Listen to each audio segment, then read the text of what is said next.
আপনি প্রথম পুরুষ যাকে আমি ভালোবেসেছি, যার সাথে আমার বিয়ে হয়েছে, তাকে আমি স্পর্শ করতে পারি না, তার হাতটা ধরে বলতে পারি না যে আমি তোমাকে ভালোবাসি। ফ্রেন্ড।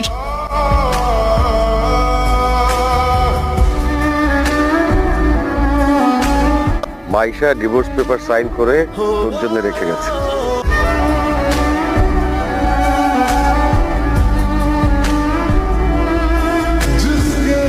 ভাই কি কোনো সমস্যা? না, আমার ওই একজন লোক অপেক্ষা করতেছিল পটুয়াখালী যাওয়ার কথা। হ্যাঁ কি বলেন, এই মাত্র 5 মিনিট হয়েছে, লাস্ট গাড়ি ছেড়ে গেছে।